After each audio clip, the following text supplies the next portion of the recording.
Welcome all to this Firebranded Post-show Cool Down After Show Smackdown. I couldn't fit any other new words in there.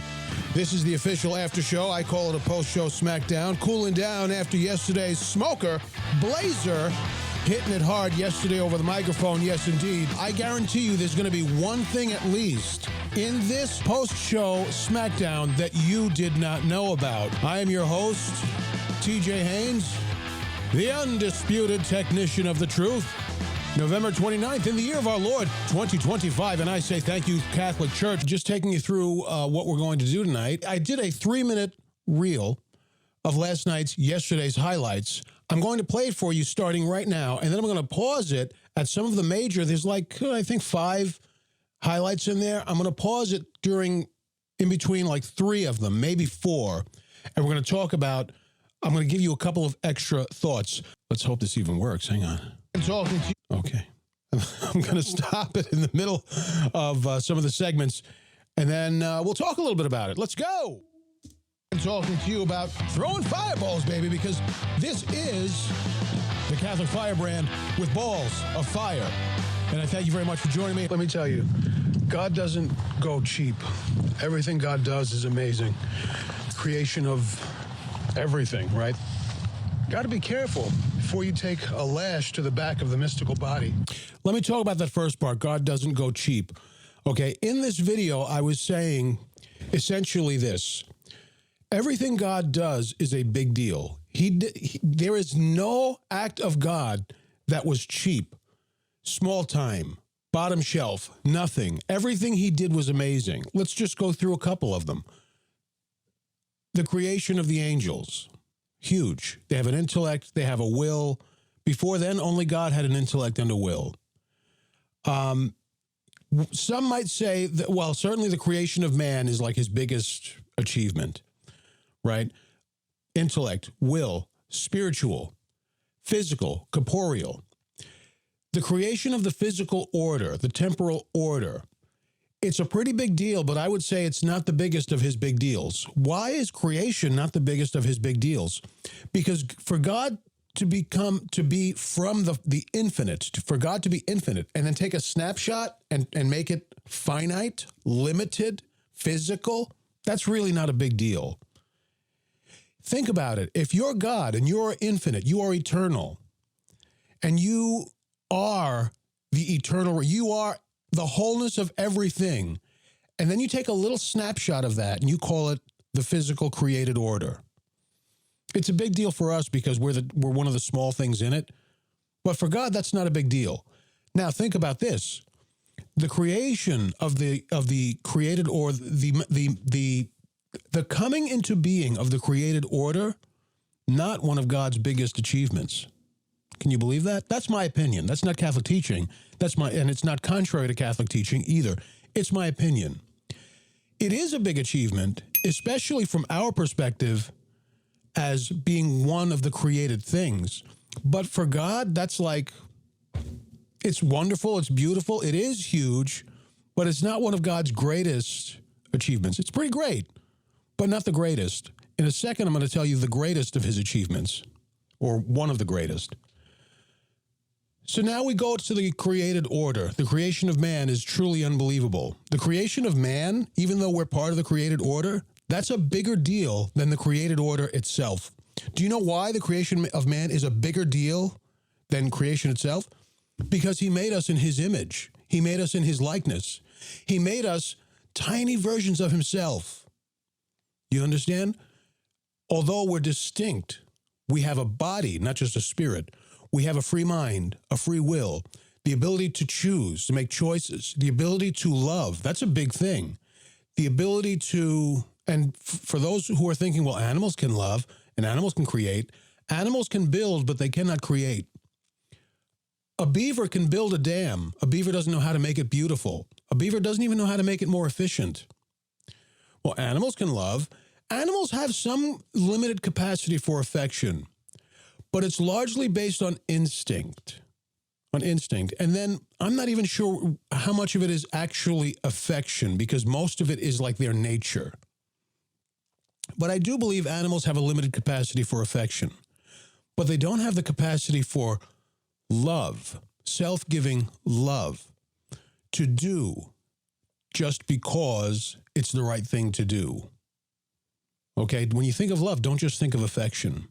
They often go together, but they're not the same things. So we have the capacity to love, to create, to receive the beauty of creation, right? Believe me, I put my dog's food in his bowl. He doesn't give a damn what it looks like. He does not care what it looks like. He's just going to eat it. We like to receive beauty. We like for it to look good on a plate, our food, right? We have an appreciation for beauty, beautiful music, art, a sunrise, whatever. We have a capacity to receive beauty. We also have a capacity to generate the beautiful in a song, in a sonnet. Listen, if you wash and wax your car by hand, you are generating the beautiful. It's a characteristic of the divine. Oh, I missed a spot. Oh, this spot isn't quite as shiny. You're generating the beautiful. It's a characteristic of God. So the creation of man is a really, really, really big deal. Now let's talk about another of his greatest achievements. My opinion, even greater than the creation of the finite order, the establishment of the Holy Catholic Church. Because the Catholic Church is the mystical body of Christ. The Catholic Church is not just, it is a creation, but it is a creation that is intrinsically tied to all eternity. It is the gateway to heaven from the temporal order where we all exist. It is a piece of heaven, whereas that tree is not. Can you believe that? That is what the Catholic Church is. So for God to create the Catholic Church, man, that's a bigger deal than God creating the sun. I want to stress, that is my opinion. This is not something the Catholic Church necessarily teaches, but it does come from Catholic thought. It is not contrary to church teaching. Before I go on, I want to say hello to the Instagrammers. I can't pronounce that name. It's something about Instagram. I can never pronounce the names there. Elizabeth Speaks Truth. I know that lady. God bless you, Liz. And Nick, thank you for joining me. Piety on purpose. Lord have mercy. I forgot that I was following you on Instagram. Man, it's so good to see you there. Rockstra J and Jagafka 2008. Thank you for joining me here on the show. Hey there. Just wanted to type there to say hello to the Instagrammers and hello to those of you catching me on YouTube and anywhere else you might be catching this. Probably some alien on Mars is like hijacking the signal right now and watching this. And I'm going to make Catholics of them too, because that is what Tiggers do best. Moving on. So my point in that video that went viral is when people are speaking against the Catholic Church, I don't mean fair criticism. The Catholic Church, well, I wouldn't even say the Catholic Church, but Catholic bishops should not have moved priests around during the whole abuse crisis. Well, it is a little bit more involved than that. It's not really what it sounds like, but okay, fair criticism. It's a little inaccurate because it misses a ton of nuance, which I'll get into in another video. If you'd like, just drop a comment. Fair. Okay.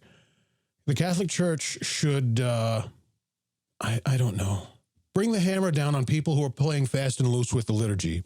Okay, that's fair. But to speak ill of the Catholic Church unjustly, which 90% of it is unjust, and whether you're Catholic or not, this applies. To speak ill of the Catholic Church when it's unjustly, when it's unduly critical, harsh in its criticism, in such a way that puts you above the magisterium of the Holy Catholic Church, that puts you above the Pope, that puts you, Catholic or outside of the Church, in some way as the authoritarian over the Church. If you are unjustly speaking ill of the Church, speaking against the Church, you are committing a pretty serious offense. Whether it's sinful matter or not, I do have some thoughts, but I'll leave that out of it. But it is offensive to God. Whether or not you'll be held responsible for it, I think you kind of will. That's up to God. That's not up to me. Okay? But it's not a no big deal. It is by no means a small deal. It's a very large deal. Because the Catholic Church is very special and very dear to God. And you know, sometimes the people who need to hear that are priests and bishops. I won't lie. That's true. Some priests and bishops need a wake-up call. Yes, that's true. In their conduct, in their words, in their inaction. Yeah, that's true. But let the Holy Spirit deal with that. Hello to Lou59 joining me there on Instagram. Thank you very much for joining me. We're going through a little roundup of last night's episode. It's just a 3-minute highlight reel, and then I'm stopping in between to give my additional thoughts. Okay, this is a highlight reel of yesterday's episode, and I'm stopping in between to give my additional thoughts. Let's keep rolling through. A lash to the back of the... So with that in mind, check out this line. A nice face there, TJ Haynes. Nice face. Everything, right? Got to be careful before you take a lash to the back of the mystical body. Catholic Church is big time. Do you realize the Catholic Church is big time? So be careful before you take a lash to the back of the mystical body, because it makes you, in my opinion, no different from the Romans who took a lash to his physical body. Let's continue. Catholic Church is 2,000 years old. Come on, man. Do you realize we outlived... Wait. Go. The church is big time. Do you realize the Holy Catholic Church is 2,000 years old? Mm-hmm. Do you realize we outlived every major empire? Do you realize Rome couldn't destroy us? The Muslim Empire couldn't destroy us. The barbarians couldn't destroy. Do you realize that we went up against far worse than you? Like, so far worse, like ridiculously far worse than you, worshiping God. Biblically. You know where that came from? There are people who really think the church is threatened by them, which is unbelievable to me. Like, what? There are people who really think the church is threatened by them. The church doesn't want to hear what I have to say. I think the church will manage. Go ahead and try. Church doesn't want to hear me say how it's a cult and this and that. And church can... Listen, my friend. Drama cam this. We got to drama cam this. This doesn't look good in a reel because it goes like this and my face is all taking up the screen, but it looks great on YouTube. Let me be real clear. Church is 2,000 years old, okay? The history of the body of work of Catholic academics and theologians going way back to the early church fathers, Lord have mercy. You think there's anything you can say that the church has not heard, mulled over, responded to? Are you out of your mind? Folks, I don't regard myself as a genius by any means. People who have been following my work for a while know that I call myself stupid all the time. I say it tongue-in-cheek, but I believe it. I'm really not that sharp. And I can tell you, 95%, I love how I go mathematics on this, right? I'm always doing a percentage. 95% of the criticism that I have heard is so dumb, and even I can set fire to it, and I'm stupid. Fairly. And even I can set fire to. Do you really think you can put your criticisms to the Catholic Church and it's a criticism or a challenge the church hasn't heard before? Really? So here's the deal. The church, shockingly, let's take the priest sex crisis or sex scandal, for instance. That now, sure, did the church do some things wrong? Yes. I will say this, though. Most of what people call out, like, you guys moved, you guys were hiding priests. Well, that did happen, but it was very, very rare that a priest was actually being protected, hidden from paying for his crimes. Believe it or not, it was very rare. Most of the time when a priest was moved, a priest who was accused of abuse was moved from one parish to another, it wasn't to hide him.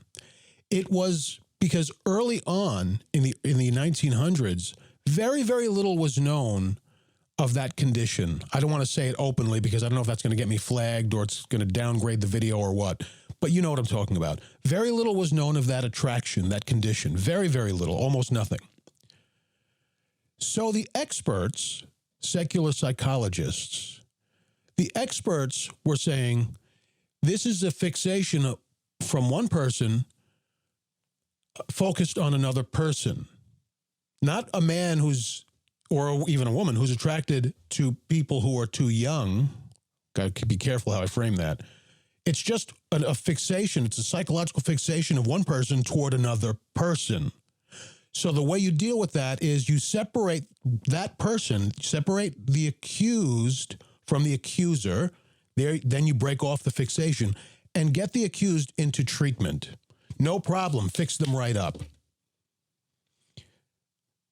That's what you were told, whether you were the Catholic Church, a secular company, great or small, a public school, it didn't matter. That's what the experts said to do.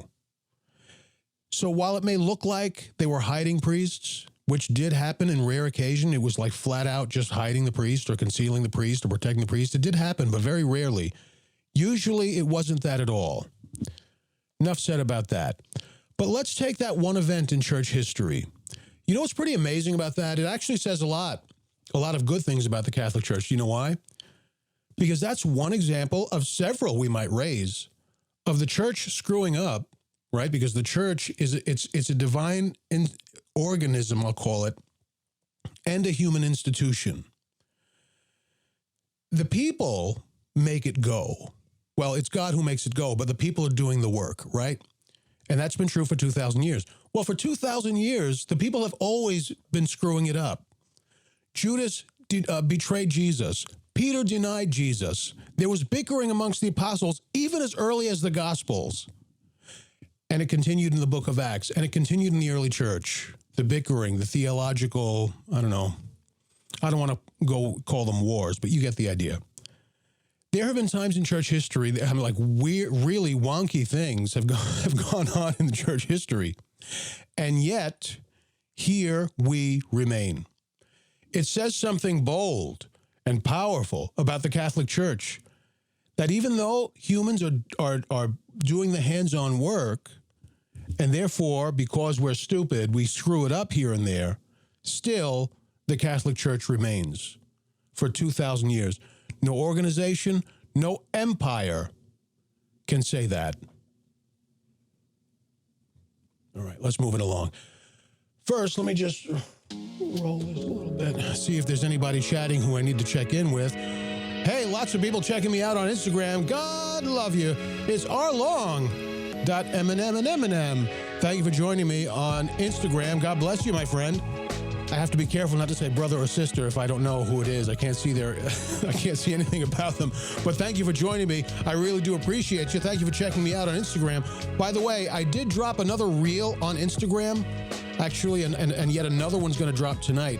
But that one reel that I dropped earlier on Instagram, I think I also dropped it on YouTube and the Talk, from last night's show was really, really good. So check it out in my feed. By the way, if you're catching me on YouTube and you don't know, you ought to know. You can catch me everywhere on socials at Real TJ Haynes, and you really ought to do that because I post great stuff. Real TJ Haynes on X, the Talk, the Gram, and everybody else on the other socials. You can catch me on my YouTube at Catholic Firebrand. Catholic Firebrand on YouTube. Bring it and come on with it. Let's keep going. Let's keep rolling with this show. All right, that's enough out of you. Shut up. Damn music. I only play that track because everyone loves it. It's not my favorite track, man. I'm more of a this kind of guy or this kind of guy.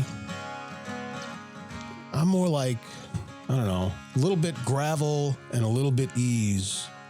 You understand what I'm talking about? A little bit of gravel.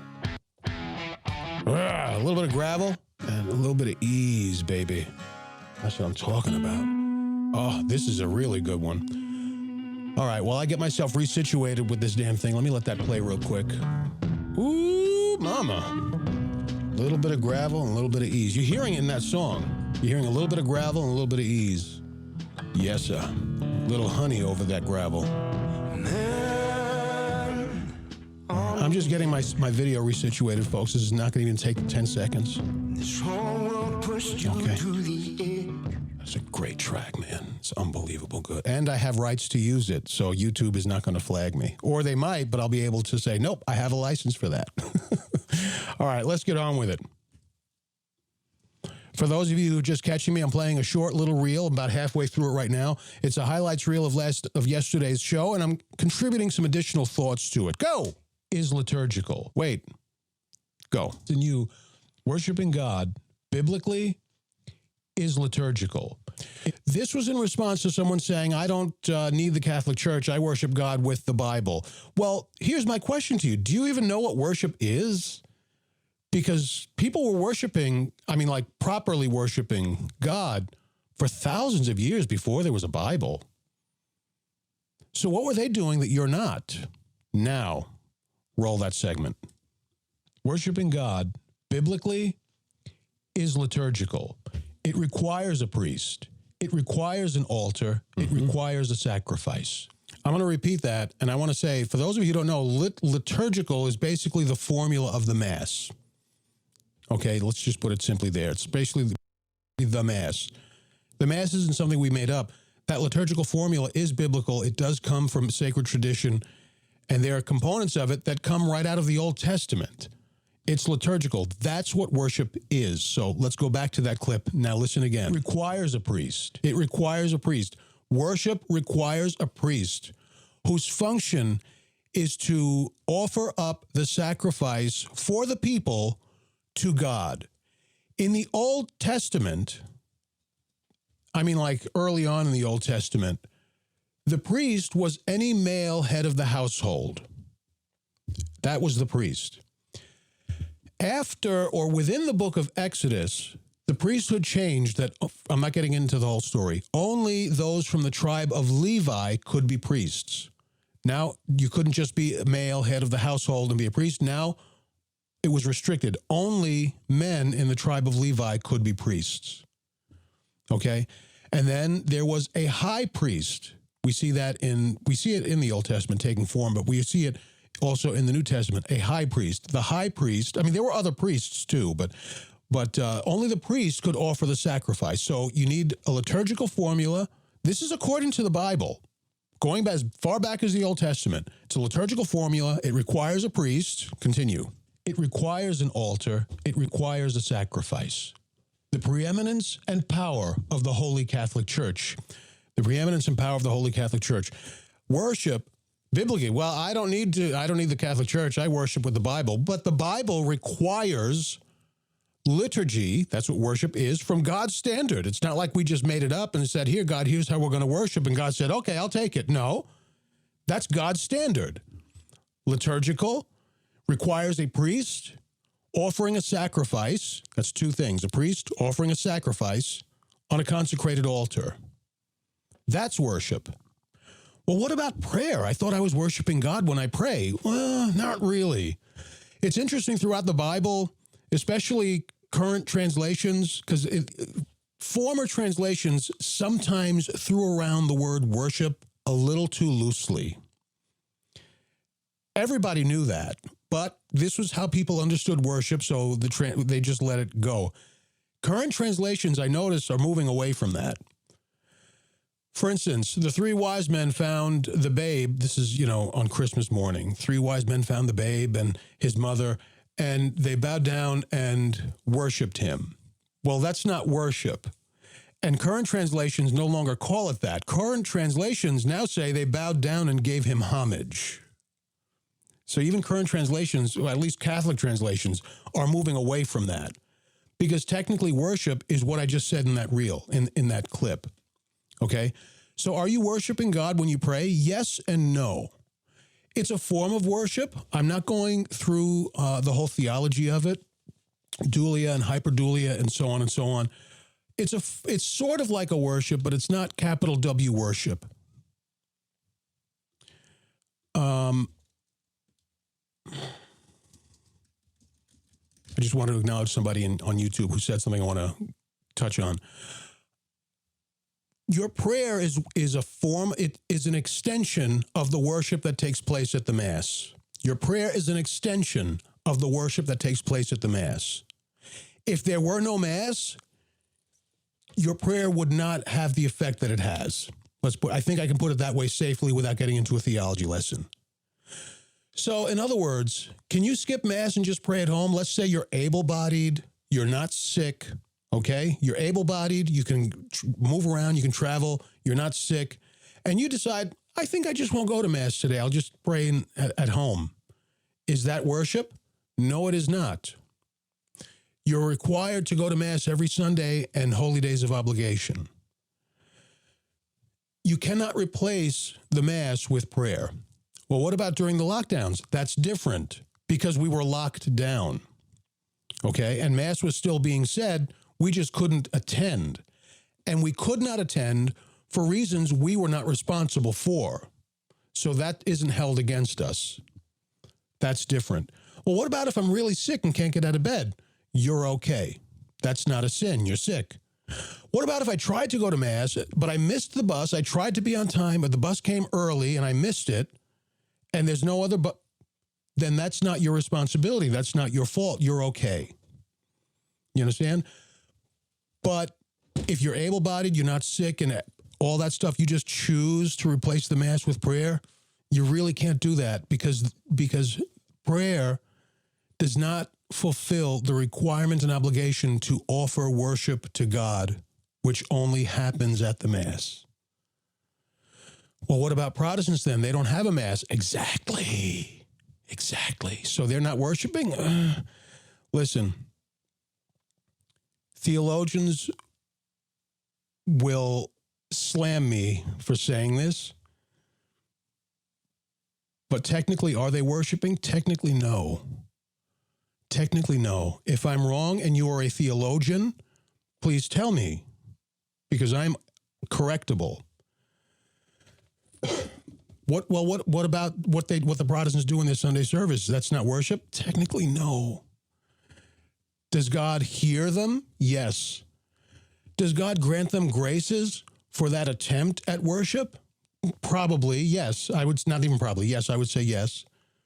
Because God knows they don't realize that their worship is not the worship he demands. God knows that they're not. Anyway, let me leave it at that. I'll go further. Well, if it's not worship, why does God give them graces for it? Do you know why? I'm going to pause for a second. I want to see if people in the live chat room understand this. If they're not offering what I'll take the ownership of it, what I'm calling proper worship, and yet their attempt at Sunday worship has still some effect of grace. Well, why is that? Why do they still get grace for a form of worship that is not worship? Chime in the live chat room, wherever you're chatting from, and let me see if anyone can figure it out. I'm going to just wait like a minute. Nobody knows all the pain you shoulder on your own. Here's hoping you haven't made up. All right. So far, nobody has chimed in yet. I don't even know if people are still watching. This world can be so unkind.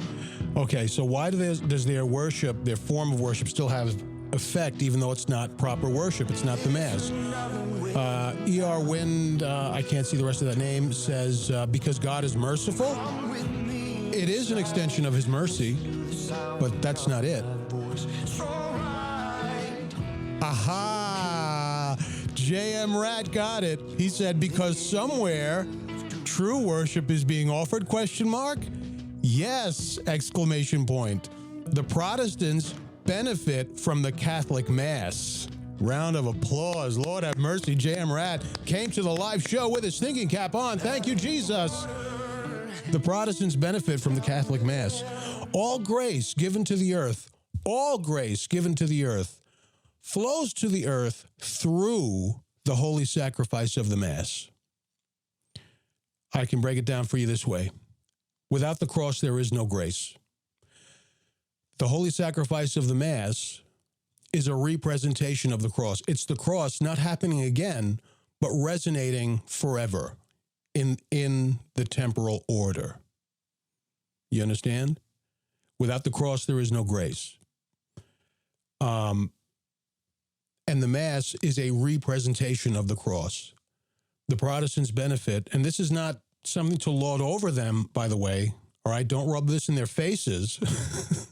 The Protestants, if they're normal Protestants, are our brothers and sisters, okay? And frankly, folks, we have enough enemies right now. Let's be friendly and fraternal with other Christians who, with goodwill and sincerity, say Jesus Christ is Lord. We don't have to ignore our differences, but let's not weaponize them, and let's not put them at the front of the store. We don't have to cover them up in the attic, but let's not put them in the front of the store, okay? Don't hold that over them.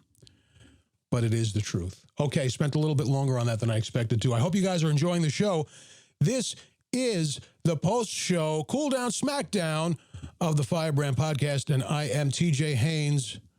Thank you for joining me. Catch me everywhere on socials at Real TJ Haynes. By the way, with that in mind, I'd like you to also consider signing up for my newsletter. I get nothing out of it. It's there for you. Signing up for my newsletter at CatholicFirebrand.com. If you go to CatholicFirebrand.com, there's also content there. But really, that newsletter is basically, I send out a semi-regular summary of all of the articles and podcasts that I've published during that week, because I publish different things in different places.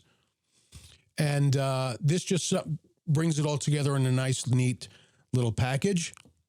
CatholicFirebrand.com. It's a free subscription. There's no bells, no whistles, no gimmicks, no tricks. I don't sell your information. It's straight up honest, okay? CatholicFirebrand.com.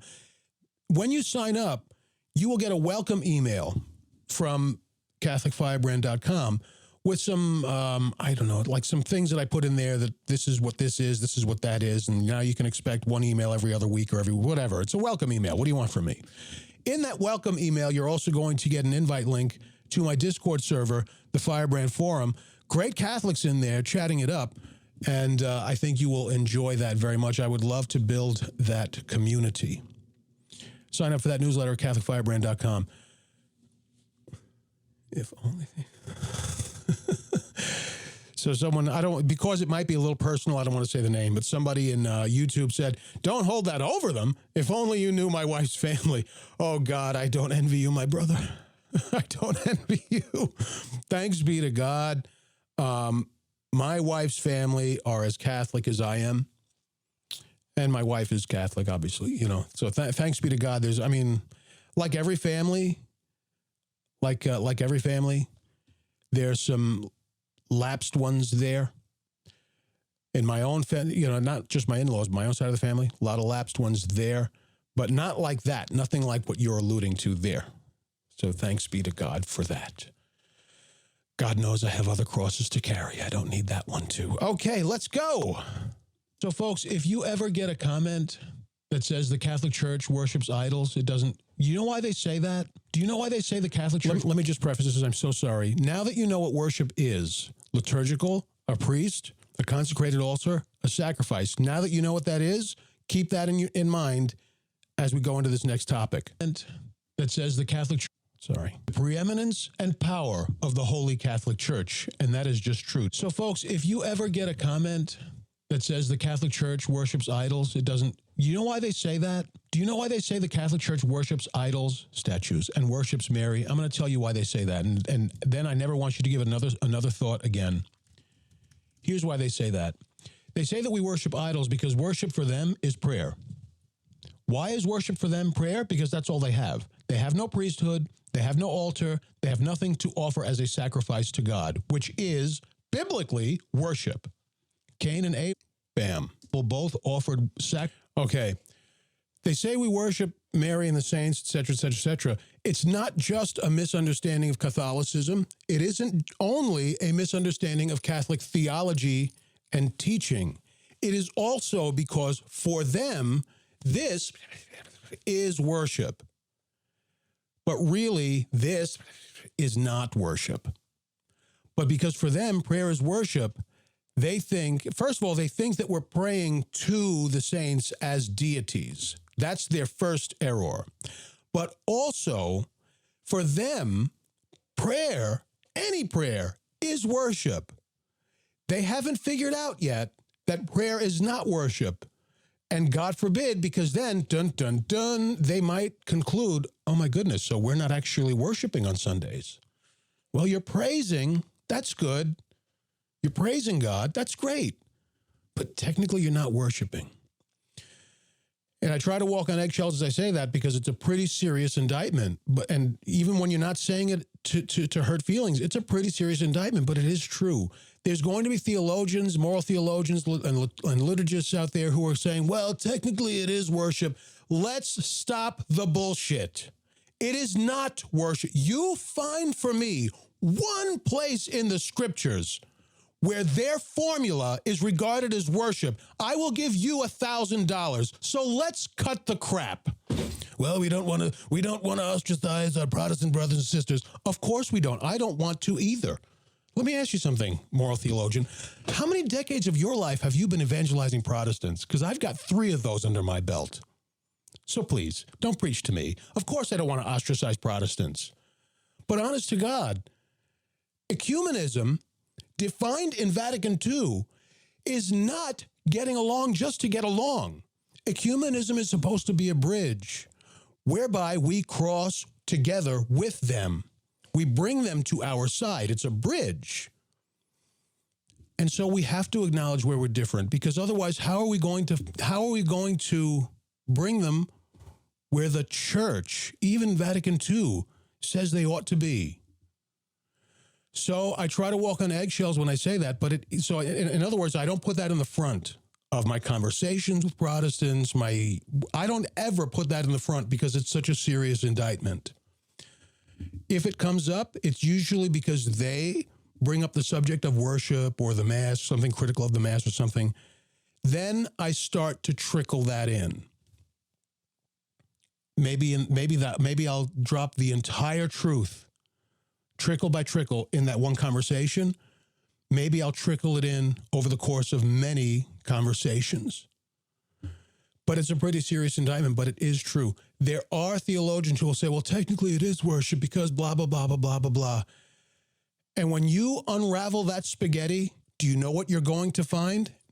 I guarantee it. Do you know what you're going to find when you unravel that moral theology or liturgist theology? You know what you're going to find? Exactly what I just told you. That their worship is not worship. It is praise, and God receives it, but he does not receive it as worship. The graces they receive because of it, they are receiving because of the Catholic Mass. And that's just the bottom line. You question a proper theologian. Some of them are going to flat out say, yep, what you heard is right. And some of them are going to dance around it. They're going to twist it up into a big old plate of spaghetti. Fine.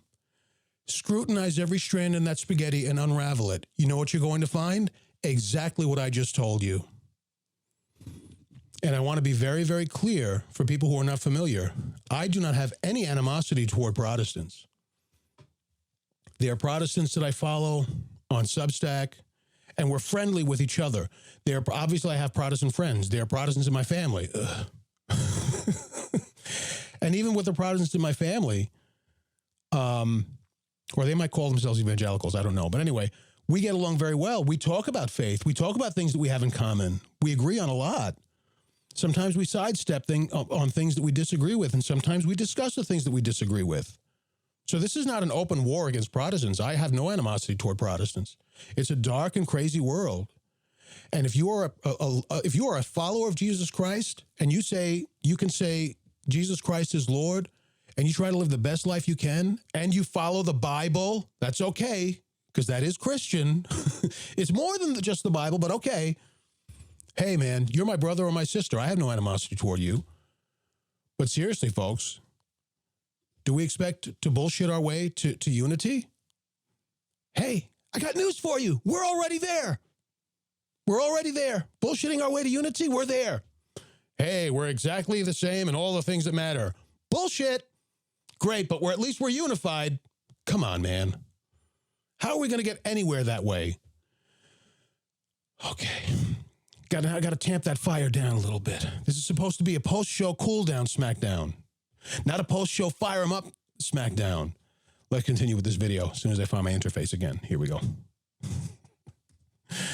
I know people are going to be upset over my language, and I'm sorry, but I'm just being straight up with you.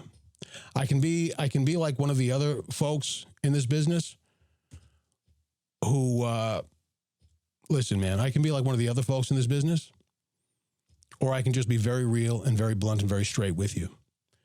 If you would like to close the door on my bluntness, that's okay, but there are other things in that room that you're closing the door to.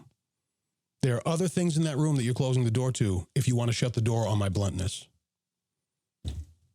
I tell people this all the time. When people try to micromanage people's speech, like don't say it that way, not just mine, I mean, people in general, don't say it that way or don't use that word and this and that, over really dumb things too, like dumb things like, I don't know.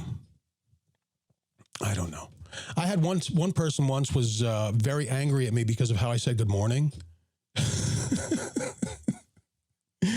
Actually, that's a good example, and that's a true story.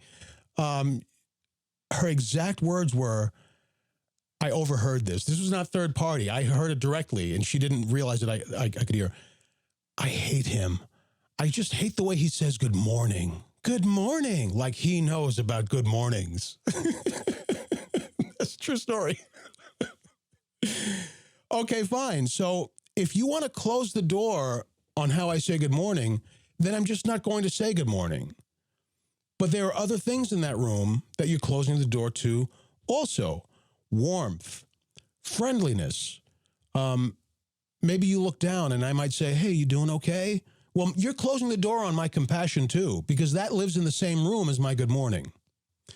So you can close the door on my good morning if you want, but you're closing the door on a lot more than just the first greeting of the day. That's up to you. So I say the same thing to people. You can close the door on my bluntness if you want, or you can just change the channel. Or you can close the door on my bluntness and insist that you don't say things like that. Okay, but you're closing the door on a lot of other things. That's not just about me, folks. I'm sharing that with you as sort of a lesson for how might be best to interact with other people, okay? Let's go to the chat real quick. Ellis over there on X says, there's no point telling someone not to use a word, in my opinion. The words are just vehicles. Exactly. The words are just vehicles. Well said, Ellis. The words are just vehicles for the meaning.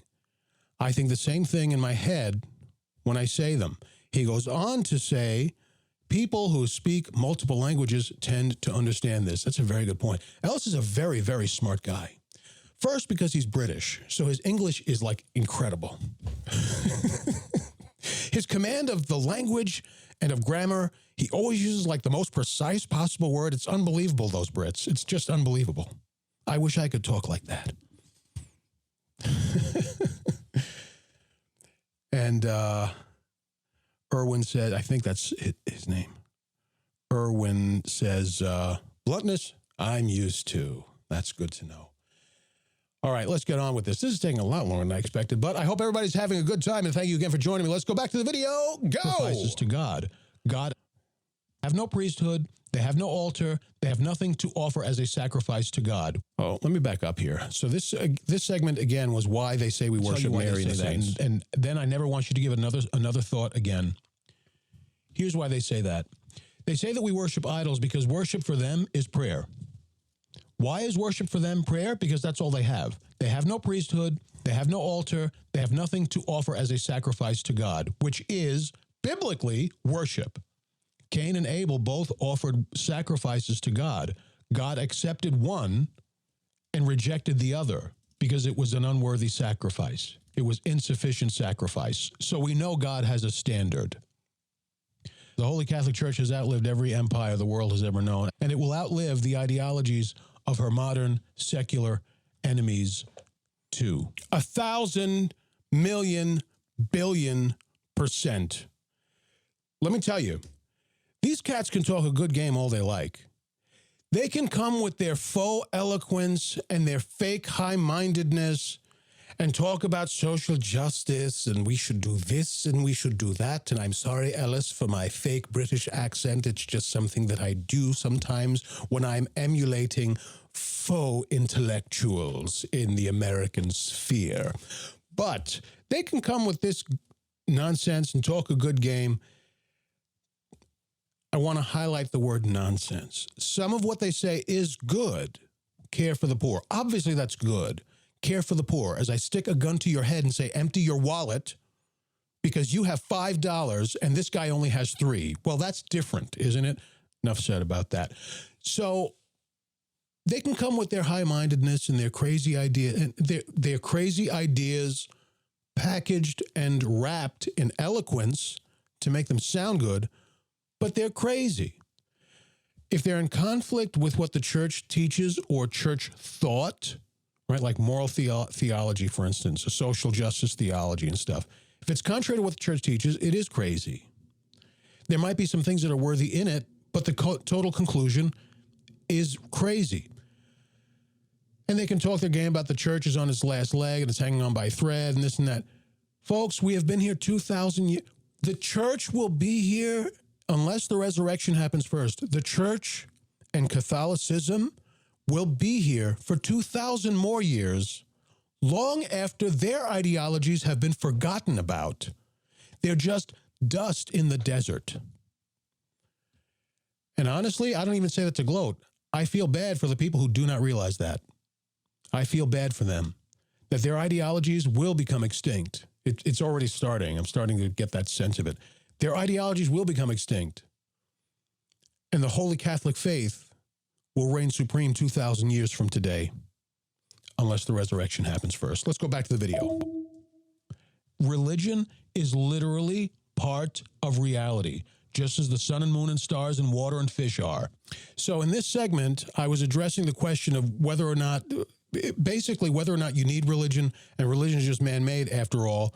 Some people will respond to that with, and even I have at times, you have to know your audience, how much they can handle when you're evangelizing or leaving comments, because leaving comments is a form of evangelization. You have to know your audience. So sometimes I will say something like, God invented religion, but that's not technically, it's not wrong, but it's not the whole truth. It's not technically accurate. Where does religion come from? Religion is literally part of reality, just as the sun and moon and stars and water and fish are. It's a part of reality. If religion is not important, God would not have established it in the human order. Jesus Christ wouldn't have followed. Jesus Christ is the truth, right? He's not going to follow it if it's nonsense. 9 out of 10 of those things is going to be objectively wrong. Okay. The claim that religion is not important is, look at this stupid frame that I paused at. The claim that religion is not important is wrong.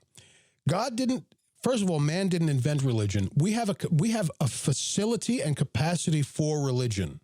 Even before God's revelation to man, I'm not going to get into the whole history, people worshiped the sun, the moon, the stars, the god of the forest, the rock in the field. They worshiped something because it's built inside of us. God built it in us as a means of finding and staying close to him through religion, through religious behavior, okay?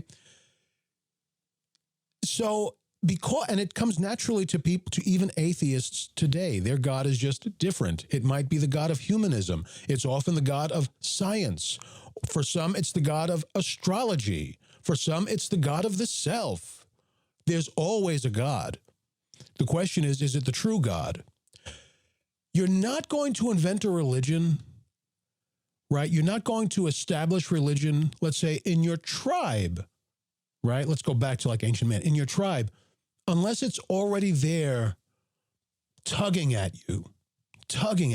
Well, it's there for a reason, and we didn't create ourselves, okay? Let's pretend, using the word loosely, we invented religion. We didn't. Let's say we invented religion. Well, we invented it because it's a tugging within ourselves. Well, we didn't create ourselves, so someone put it in there. You understand? Well, then God invented religion. Now you're closer, but it's a little inaccurate because religion isn't an invention. It's part of creation. It's part of all reality. You might even say it's even part of the reality of the celestial order where God and the angels and saints are. Because even they are still religious. Religion is just different there. Religion is part of reality. The way it plays out and manifests here is unique to the human order, but religion itself is not. What we call religion is a drawing. It is an expression of being with an ordered end, God, that is intrinsic to all of reality. In fact, it's just part of all reality. You understand? Erwin said, I asked if they were enjoying the show, having a good time. Erwin said, oh, yeah, B's watching TV. Well, Erwin, you didn't watch TV in the 80s, did you? Because let me tell you, my friend, if you grew up in the 80s watching TV in that era, you wouldn't be here watching my fat, ugly face. You'd be watching TV. You'd be sitting on the couch watching TV, my friend. I'm a big, they call me Mr. TV. Part of it is my fandom for 80s TV and cinema. Ellis the Critic on X, I think, yes, says humans are inherently religious creatures. True. Everyone worships something. Some people don't understand this because they think that religion only exists as an institution. Ooh, good point. He says ... so there might be more coming, but that's a very good point. They think that religion exists only as an institution. That's a very strong point. It's not an institution. It's an expression of being oriented toward a fixed end, namely God, the divine, our source, our origin. In finding him, we are made whole. Oh, I most certainly did. I've seen enough. Okay. With regard to 80s TV, Erwin says, oh, I most certainly did watch 80s TV is what he means. I most certainly did. I've seen enough. All right. That's fine. Well, I'm thankful and I'm glad to be a worthy competitor with 80s TV. And thank you for joining me tonight. Show's just about coming to an end. This is the last segment of this reel, I think. Has been convinced 9 out of 10 of those things is going to be objectively wrong. When the secular world asserts that something is a human right, 9 out of 10 of those things is going to be objectively wrong. That's what that statement meant. But the culture has been convinced that these wrong things, abortion is one example. That'll probably get me deplatformed somewhere, but what the hell? Well, it hasn't yet, thanks be to God. Let's continue. You are thinking about restoring and renewing your Catholic identity. The time to do it is now. First, you may not have tomorrow. Also, we're living in a time where God is calling his children home, and he is activating them in ways that I believe we have not seen in 2,000 years. Mm-hmm. That's for sure. And folks, I'll close with this because I really believe it. By the way, don't leave yet because you don't know what truth bombs I may drop resulting from the Holy Spirit taking possession of my stupid mind. So don't leave yet.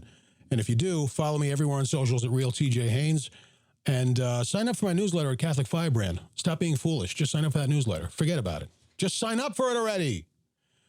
So in closing, I will say this. I very, very, and anyone following Ellis has been following my work for a long time. He'll tell you, I have been saying this and saying this and saying this and saying this.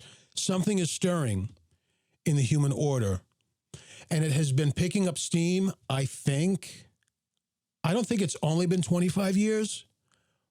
I think it's been going on, but picking up steam, and it's been picking up a lot of steam over the past 25 years, and it's really in full swing today. Something is going on in the human order. You will look out there and say, yes, something's going on. People don't know what a man is. They're doing this to marriage. They're doing that to our children. Well, yeah, but that's not what I'm talking about. Yeah, there's a lot of things going on in the world. A lot of bad things, dark things, like strange things. You know, I tell my kids all the time, you know, the world I grew up in was only a little different from the world my parents grew up in. But the world my children are growing up in is a different world altogether from the world I grew up in. And that's not right. There's something wrong about that. Too much change and way too much change in too little time. Too much degradation, right? I tell them this all the time. You know why that's happening? First of all, God doesn't do that. We do that. prompted in some way, form, or fashion by the devil. The devil always has a hand in it. I'm not going to go through the strategy now, but if that's the sort of thing you like listening to, you really need to subscribe to my YouTube, Catholic Firebrand. You need to sign up for my newsletter, CatholicFirebrand.com, because this is the kind of depth that I deliver. The devil always has a hand in it, so he's in it somewhere, but he can't do it himself. He gets us to do it. Do you know why the devil does those things? Often,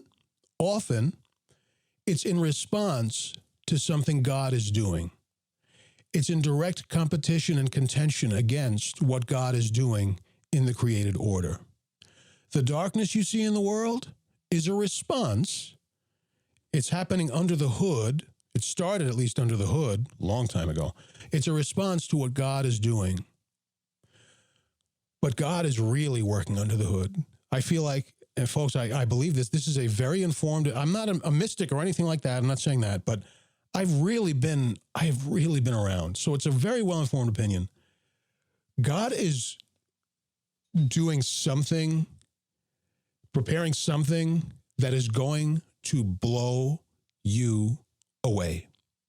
I don't know what it is, but I see that he's stirring hearts. I see it even in comments, even as recently as today.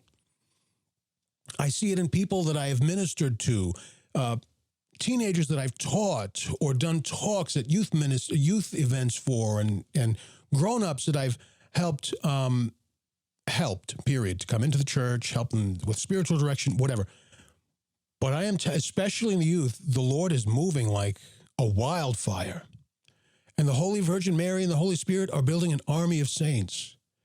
Something is happening in secret, but it's bubbling over now. And it's getting harder, quote unquote, harder for that secret to be kept. Look at Carlo Acutis. Carlo Acutis doesn't even surprise me, because I was always saying that we're going to see more and more saints like that who are very holy, very young. There's another one I'm looking into. Shoot, I forget his name. I think it was Joe Wilson. I'm going to do a podcast segment on him because I only discovered about him 2 days ago. Appears to be very deeply, he passed away when he was 17, very deeply holy kid. And his cause for canonization has just gone to the Vatican. It was approved at his local diocese and has gone to the Vatican. Deeply holy kid. But it isn't just the youth, but I'm telling you, the youth are getting super fired up. I've met them. I've met versions of Carlo Acutis in my work. I have met them personally.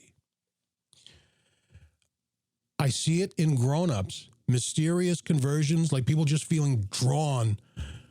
There's one person, staunch atheist, grew up an atheist to the bone, just became Catholic 2 years ago. Someone that I know personally. Just felt a draw, just something turned upside down for them, which was really right side up. I see it and I see it and I see it. The Lord is stirring hearts and souls and minds. And because the Lord is doing this work, the devil is responding by doing in the world what he's able to influence in the world. What God is building is not going to be a secret much longer, because I do see it bubbling over, signs of it now that used to be hidden. You know, years ago, this might have been 15 years ago, maybe a little more, I used to say this, and I'm going to say this again because I firmly still believe it, more now than I ever have in my life. People are looking for a renewal of the church, right? Well, what does that look like for them? And I'm not being critical of that. People are looking for a church that maybe goes back to Latin. That's not crazy. I like Latin. I don't think, whatever. Maybe it looks more like the church of the 40s and 50s, right? More traditional garb, traditional language, the traditional mass. Again, I'm not being critical of it. They're looking for the church to be what she was, let's just say 100 years ago. I have a secret for you, and this is only my suspicion, and it's a very well-informed one. There's a renewal coming, but it's not going to look anything like what the church was 100 years ago. I believe that God is building something under the ash and rubble, and when it emerges, it is going to knock everyone's socks off. There are people who hope it will resemble the church 100 years ago or whatever. I don't think it's going to. I don't think it's going to. That would be fine with me if it did, but I don't think it's going to. It's going to be something no one is expecting. It's still going to be the Catholic Church. I'm not saying it's going to be like a different animal, but a renewed church or a restored church, if that's a better word, it's not going to look like the church 100 years. It's going to look like somebody nobody is expecting. And everyone is going to see that and glorify God, even the non-believers. Even the non-believers, even the hostile ones are going to look at that and say, wow, God is no joke. He is real, and he means business. Not all of them will. Not all of them will say that, or they'll all recognize it. But not all of them are going to say, God means business. Let me get myself right with him. But I believe what's coming is going to knock everybody's socks off. I really believe that. So before I get out of here, let me just play a little music, see if there's anybody saying anything. We'll go with that. Anybody saying anything, any questions you have, comments you want to make that you'd like me to respond to, now is the time to do it. The Instagrammers are fickle. They're almost as fickle as the TikTokers. I'm not streaming to TikTok right now. TikTok is an unfriendly place. But not the people, I mean the app and the company. But the TikTokers will come in and leave. And then you never see them again. It's like, I don't understand that. Why'd you come in? What'd you come in for? It says Catholic right on the name. It says Catholic on the stream. What'd you come in for if you really didn't want to stay? Literally, they come in, they dash. I don't understand that. I don't often stream live to Instagram, but it's starting to feel like Instagram is similar to that. I don't think people stay long.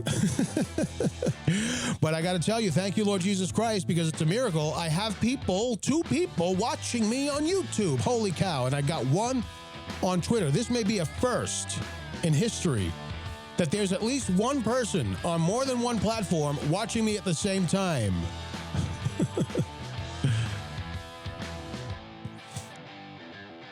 So, Alice, are you telling me to put a full comment on the Discord chat, or did you? I think you did. I just got a notification, I think, on Discord. So I guess you put the whole comment on the Discord chat. Okay, cool. That might be a great subject or topic for people to chat about. Folks, on Discord, if you don't know, we do, I introduce a new topic every week to chat. You don't have to do a live chat. You can do it. It's a thread, so you can contribute whenever you want. I have prayer requests there. I have a question box there. It can be theology questions, religion questions, questions about anything that's important to you, but not stupid questions like, why do feet smell? I got a story about that in a second. So there's a question box there. Any question, doesn't have to be religious. It can be about life advice, right? I have, I'm going to start a Bible study channel on my Discord. What else? There's a whole lot of moving and shaking going on Discord. So I'm trying to build that community. Hey, I'm managing it. Whether I have like a dozen people there right now who are like active. I'm cool with that. I don't care. So I'll continue to maintain it just for those dozen people. And they're very good too. Good Catholics, good, very thoughtful and stuff.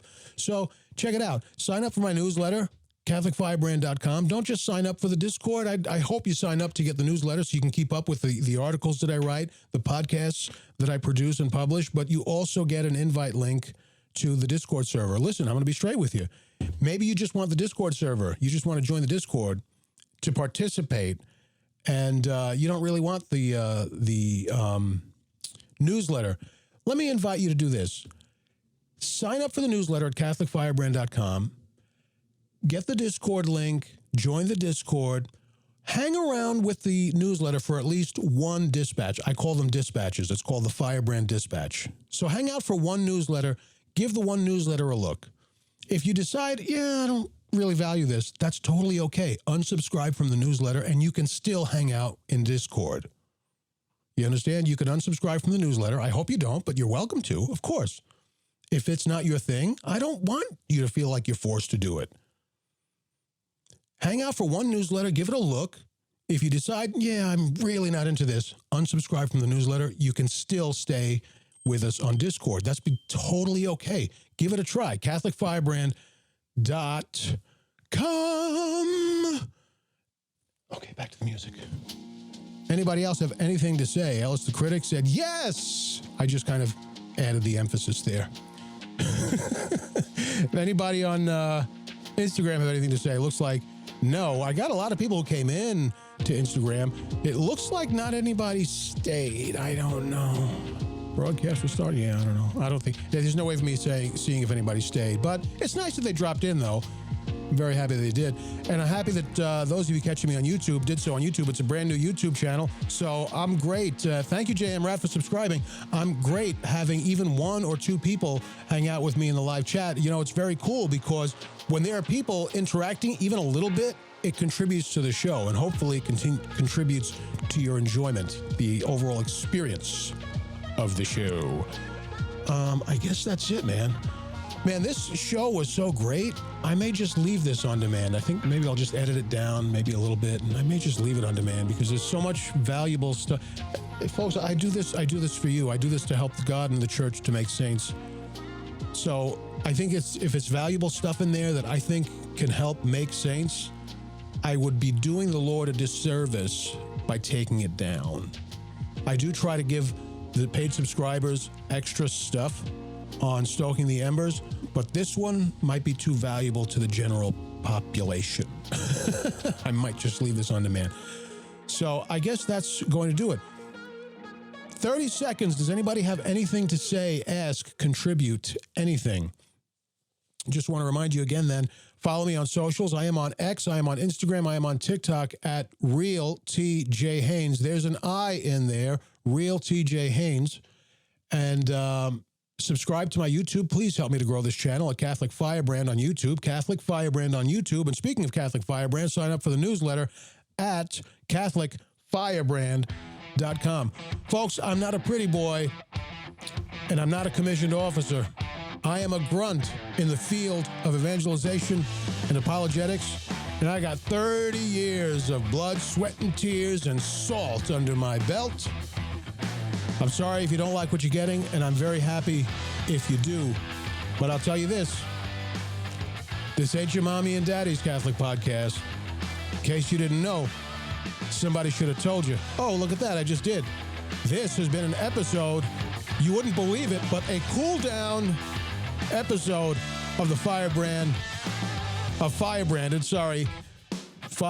after show, post show, cool down, smackdown. I have been your host, TJ Haynes, the undisputed technician of the truth, signing out of here. And for my last word, I will say, God bless you and God be with you all. Have a good night. Bye-bye. There's some honey over that gravel, baby. You hearing that? There's honey over that gravel.